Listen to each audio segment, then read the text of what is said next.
انہوں نے جا کے ان کو بتایا کہ یہ دیکھیں جو کام آپ کر رہے ہیں یہ حرام ہے، اور انہوں نے دلائل دیے دینی، اور دینی دلائل اور جو جو احادیث ہیں ان کو کوٹ کر کے انہوں نے وضاحت دی کہ یہ کام آپ کر نہیں سکتے کیونکہ مسلمان کے لیے یہ حرام ہے۔ آپ ایک مسلمان کو جا کے ماریں، وہ ہو سکتا ہے گناہ گار مسلمان ہو، لیکن اگر وہ کلمہ پڑھتا ہے، اگر وہ نبی آخر زمان کے اوپر یقین رکھتا ہے، تو پھر وہ مسلمان گناہ گار ہو سکتا ہے، لیکن اس کا یہ مطلب ہرگز نہیں کہ وہ آپ کو حق حاصل ہو گیا کہ آپ اس کو قتل کر دیں۔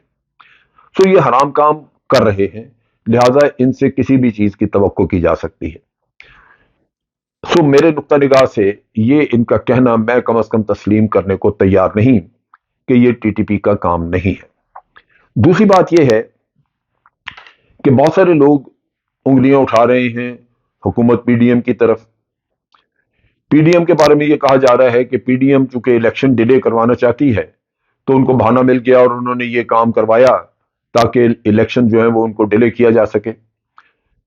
میں اس پہ بھی پوری طرح میں یقین نہیں کرتا۔ اس کی بنیادی وجہ یہ ہے کہ اتنا بڑا انسانی المیہ اپنی سرزمین پہ خود بخود میرا نہیں خیال کہ کوئی پاکستانی کرے گا۔ اگر کسی نے کیا ہے تو یہ بہت ہی بڑا جرم ہے، اس پہ تو آپ کیا کہیں، یعنی یہ کوئی کسی کو پھانسی دینے والا کام تو بڑی معمولی سی سزا ہے اس میں۔ بہر صورت یہ چیز بھی مشکل لگتی ہے، لیکن یہ ضرور ہو سکتا ہے کہ پی ڈی ایم اس واقعے سے فائدہ اٹھائے۔ پی ڈی ایم الیکشن میں ڈیلے چاہتی تھی اور وہ یہ کہتے تھے کہ جی یہاں صورتحال بہت اچھی نہیں، لا اینڈ آرڈر کی سچویشن کے پی کے میں بہت اچھی نہیں۔ وہ چھوٹے موٹے واقعات ہوتے رہتے تھے، لیکن اس بڑے واقعے نے ان کے بیانیے کو ایک تقویت دے دی، اور کوائٹ پاسبل کہ وہ اس چیز کے اوپر فائدہ اٹھائیں اور اب الیکشن ڈیلے کرنا ان کے لیے آسان ہو جائے۔ اس کے علاوہ بعض لوگ جو ہیں انہوں نے انگلیاں اٹھائی ہیں ہمارے اپنے دفاعی اداروں کے اوپر۔ یہ اتنا بڑا ظلم ہے اپنے دفاعی ادارے پہ انگلی اٹھانا، اور اتنی جہالت کی بات ہے اور اتنی شرمناک ہے کہ میں اس کو بیان نہیں کر سکتا۔ اس کی بنیادی وجہ ہے کہ یہی تو لوگ ہیں جو اس کے خلاف لڑ رہے ہیں، یہی تو لوگ ہیں جو اس کے رستے میں رکاوٹ بنے ہوئے ہیں۔ یہ دفاعی ادارے نہ ہوں تو یہ تو آپ کے گھر گھر میں جا کے دہشت گردی کریں، گھر گھر میں جا کے آپ کے یہ سوئسائڈ بامبنگ کریں۔ وہی تو لوگ ہیں جو اپنے جانوں کے نذرانے دے کے ان کو روکتے ہیں، اور ان لوگوں کو کنفائن کیا ہوا ہے یہ بارڈر ایریاز میں، وہاں پہ کے پی کے اور بلوچستان کے جو بارڈر ایریاز ہیں ان میں یہ کام کرتے ہیں۔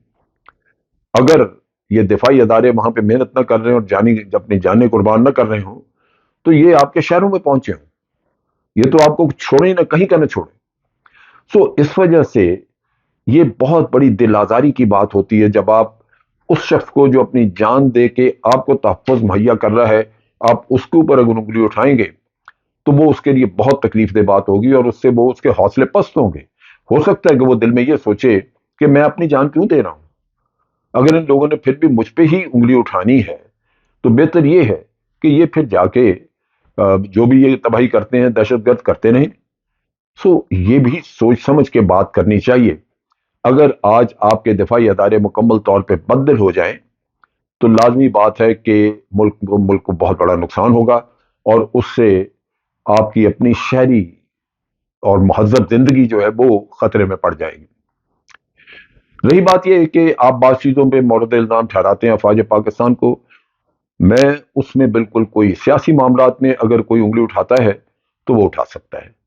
اس کی وجہ یہی ہے بنیادی طور پہ کہ سیاسی معاملات میں دخل اندازی ہمارے بعض ملٹری لیڈرز کی کہانیوں میں موجود ہے، اور وہ آج کی تاریخ نہیں ہے، وہ کافی پرانی تاریخ ہے، وہ چل رہی ہے۔